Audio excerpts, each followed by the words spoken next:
जय गुरुदेव। आप सुन रहे हैं ब्रह्मचर्य महायात्रा।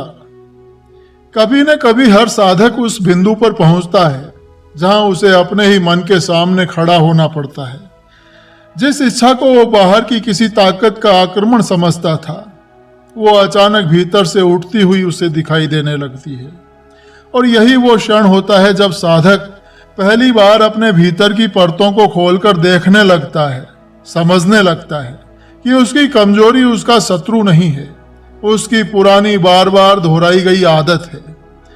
यह सच्चाई शुरू में थोड़ी छुपती है, लेकिन जागृति भी इसी से जन्म लेती है। अब आप उसी स्थान पर खड़े हैं जहां पर मन आपको आपका असली चेहरा दिखाने वाला है और ब्रह्मचर्य की आपकी यात्रा अब नए रूप में आगे बढ़ने वाली है। तो अब आगे बढ़ते हैं और मन के भीतर छिपे उस सत्य को समझते हैं जो इच्छा को जन्म देता है। क्योंकि जब तक साधक यह नहीं जानता कि इच्छा आती कहां से है, तब तक वो हर बार उसी पुराने खिंचाव में बहता रहेगा। मन बाहर की चीजों से नहीं भागता, मन भीतर की भूख के कारण भागता है। और ये भूख अचानक पैदा नहीं होती, बल्कि वो वर्षों तक पाली हुई आदतों का परिणाम होती है। इच्छा कोई बाहरी शक्ति नहीं है, ये आपके ही मन की बनाई हुई धुन है, जिसे आपने अनगिनत बार जाने अनजाने खुद ही दोहराया है। हर बार जब आपने मन की बेचैनी को किसी त्वरित राहत से शांत किया, हर बार जब आपने अकेलेपन को किसी दृश्य या कल्पना से मिटाया, मन ने सीख लिया कि यही उसका सहारा है, यही उसका आराम है, यही उसका रास्ता है। इसीलिए आज इच्छा अचानक नहीं उठती, वो सिर्फ पुरानी मंजूरी को दोहराती है। यह समझ लेना कि इच्छा आपकी दुश्मन नहीं, बल्कि आपकी ही बनाई हुई आदत है। यही ब्रह्मचर्य की शुरुआत है। जब तक आप इच्छा को किसी बाहरी हमले की तरह देखते रहेंगे, तब तक आप उससे लड़ते रहेंगे और लड़ते लड़ते थक भी जाएंगे। लेकिन जब आपको एक दिन यह एहसास होगा कि इच्छा कोई शक्ति नहीं है, बल्कि केवल आपके भीतर जमा हुई स्मृतियों और उत्तेजनाओं का संग्रह है, तब आप पहली बार उसके सामने खड़े हो पाएंगे, बिना दबे, बिना टूटे। मन वही चाहता है जिसकी उसे आदत हो। यह उसकी कमजोरी है और यही आपकी पहली जीत बन सकती है। यदि आदतें बनी है तो आदतें बदली भी जा सकती हैं। यदि मन को आपने एक दिशा दिखाई है तो मन को दूसरी दिशा भी दिखाई जा सकती है। और यही वो बिंदु है जहां साधक का भीतर से रूपांतरण शुरू होता है। इच्छा उठते ही आप जिस बेचैनी को महसूस करते हैं, वो इच्छा की ताकत नहीं होती, वो केवल आपके ध्यान का बहाव होता है। ऊर्जा वहीं बहती है जहां ध्यान जाता है, और इसलिए इच्छा का वास्तविक नियंत्रण ध्यान के नियंत्रण में है। आप जहां देखते हैं, मन वहीं दौड़ता है। आप जहां रुकते हैं, मन वहीं ठहरना सीखता है। इच्छा आपको गिराती नहीं, आप मन की पुकार पर तुरंत प्रतिक्रिया देते हैं, इसलिए गिरते हैं।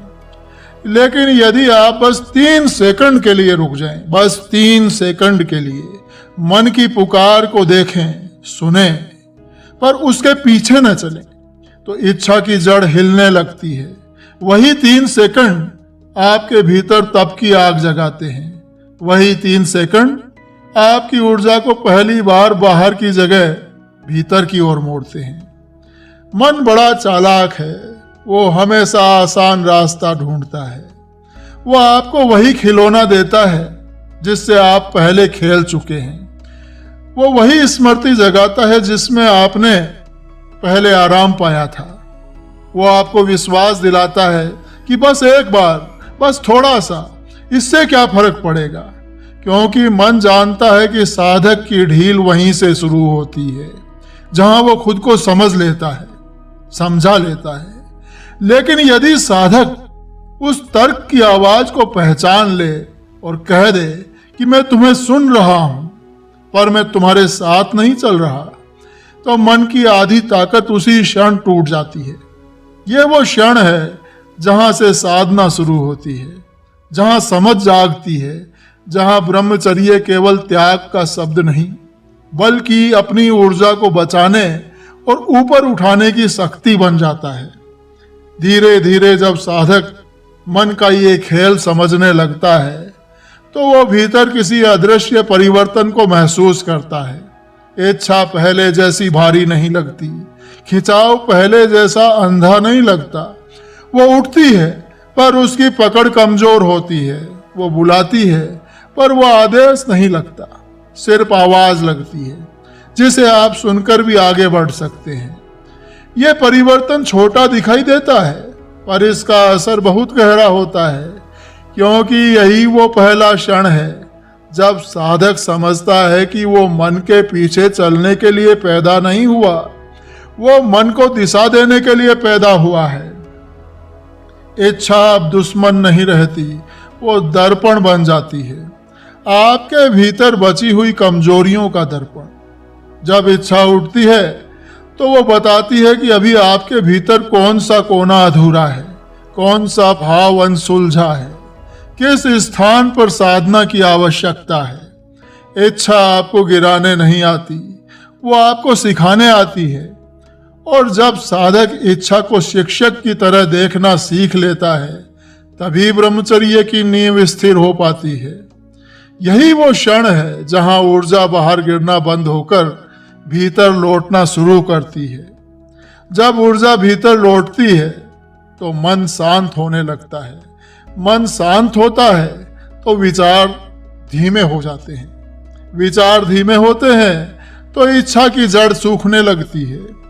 यही ब्रह्मचर्य का पहला वास्तविक अनुभव है, जब साधक महसूस करता है कि अब उसका जीवन मन की आदतों से नहीं, उसके अपने जागरण से चल रहा है।